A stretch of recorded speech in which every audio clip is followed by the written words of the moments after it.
On part dans les Cyclades, la destination à la mode qui est frappée par le surtourisme. Des hôtels de luxe poussent un peu partout et ça relance les débats sur l'envie de protéger le patrimoine par rapport aux opportunités offertes par cet afflux de touristes. Reportage à Milos, au sud d'Athènes, avec Valentine Adby.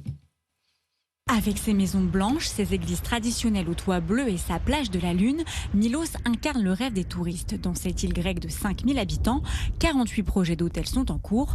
Le maire de Milos, Manolis Mikelis, est inquiet pour l'identité de son île et vient d'annuler le permis de construction d'un des plus gros hôtels de luxe.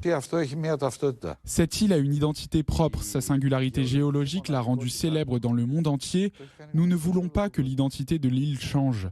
Il est possible d'y installer de nouvelles infrastructures, d'accueillir d'autres entrepreneurs et de construire des installations. C'est ce que nous soutiendrons tout en préservant ses caractéristiques uniques. Le tourisme représente plus de 33% du PIB grec et certains comme Manolis Psatas, qui travaillent sur les chantiers d'hôtels, n'ont pas envie de renoncer à cette opportunité de travail. D'un autre côté, regardez combien de personnes travaillent là-bas pour construire ce complexe, la TVA pour l'État et les recettes fiscales.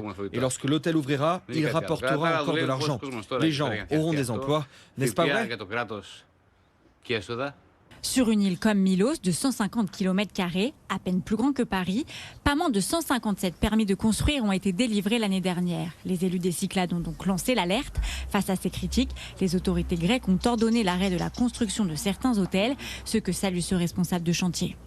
Si l'on maintient une faible densité de construction afin d'éviter au moins les monstruosités, le développement peut avoir lieu.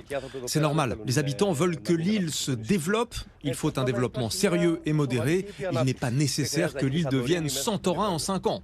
Depuis quelques années, la plus célèbre des îles grecques est victime de sa réputation. De nombreux touristes déçus postent des vidéos montrant l'envers du décor. Une ville bondée où il est impossible de circuler, des prix ahurissants et une perte d'authenticité. Si les séismes peuvent être une explication, l'île a tout de même enregistré une baisse de sa fréquentation de 13% l'été dernier.